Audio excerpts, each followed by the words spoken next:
Assalamualaikum warahmatullahi wabarakatuh.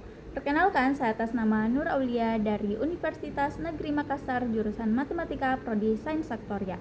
Baik, yang saya hormati Bapak dosen serta teman-teman sekalian yang saya banggakan. Pada kesempatan ini, saya akan menyampaikan pidato mengenai salah satu isu nasional yang masih menjadi perhatian serius di negara kita, yaitu terkait dengan masalah korupsi. Korupsi merupakan tindakan yang sangat merugikan negara dan masyarakat karena dapat menghambat pembangunan serta merusak kepercayaan masyarakat terhadap pemerintah. Oleh karena itu, penting bagi kita sebagai warga negara untuk memahami dampak korupsi dan meningkatkan kesadaran bersama-sama untuk melawan praktik tersebut. Demikian pembukaan yang dapat saya sampaikan. Selanjutnya, mari kita masuk ke dalam materi pidato saya. Korupsi merupakan salah satu permasalahan besar yang masih dihadapi oleh Indonesia hingga saat ini. Korupsi tidak hanya merugikan keuangan negara, tetapi juga menghambat pembangunan nasional, merusak sistem pemerintahan, serta menurunkan kepercayaan masyarakat terhadap lembaga negara.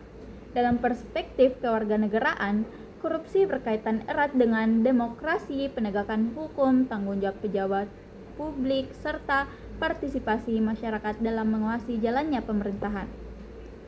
Salah satu contoh nyata kasus korupsi besar di Indonesia adalah dugaan korupsi dalam tata kelola komoditas timah yang melibatkan perusahaan negara PT Timah Tbk.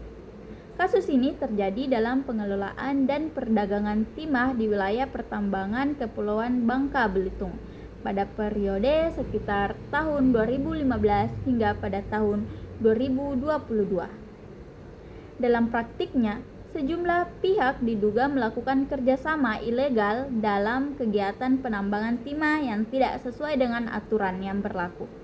Modus yang digunakan antara lain memberikan izin atau kerjasama penambangan kepada pihak swasta yang sebenarnya tidak memiliki hak resmi untuk melakukan penambangan di wilayah konsesi negara.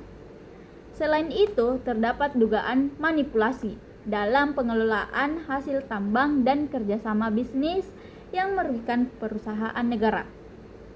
Nah, akibatnya sumber daya alam yang harusnya memberikan manfaat bagi negara justru dimanfaatkan oleh pihak tertentu untuk kepentingan pribadi atau kepentingan kelompok. Kasus tersebut kemudian diselidiki oleh Kejaksaan Agung Republik Indonesia. Setelah ditemukan indikasi kerugian negara yang sangat besar, berdasarkan penyelidikan awal, kerugian negara diperkirakan mencapai sekitar 300 triliun. Sehingga menjadikannya sebagai salah satu kasus korupsi terbesar dalam sejarah Indonesia.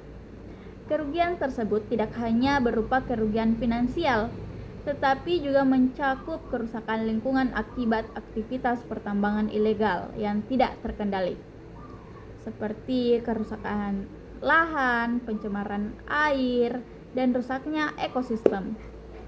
Dalam proses penyelidikan, aparat penegak hukum menetapkan sejumlah tersangka dari berbagai kalangan, mulai dari pejabat, perusahaan, pengusaha swasta, hingga pihak yang terlibat dalam jaringan perdagangan timah.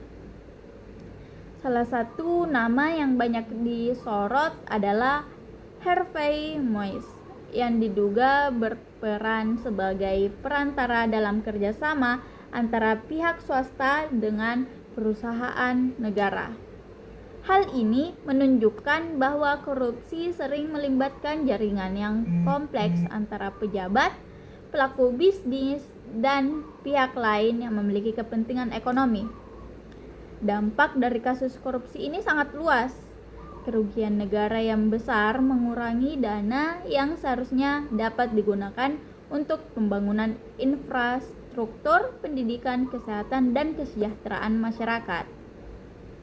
Selain itu, kasus ini juga menurunkan kepercayaan masyarakat terhadap pengelolaan sumber daya alam oleh pemerintah dan perusahaan negara. Kerusakan lingkungan akibat pertambangan ilegal juga berdampak pada kehidupan masyarakat yang berada di sekitar tambang tersebut. terutama pada kualitas tanah dan kualitas airnya. Baik, mengenai kasus tadi dalam perspektif mata kuliah kewarganegaraan, kasus ini menunjukkan pentingnya penerapan good governance, seperti transparansi, akuntabilitas, dan penegakan hukum yang tegas. Masyarakat memiliki peran penting dalam menguasai jalannya pemerintahan, sementara penegakan hukum yang adil diperlukan untuk memberikan efek jera bagi pelaku korupsi.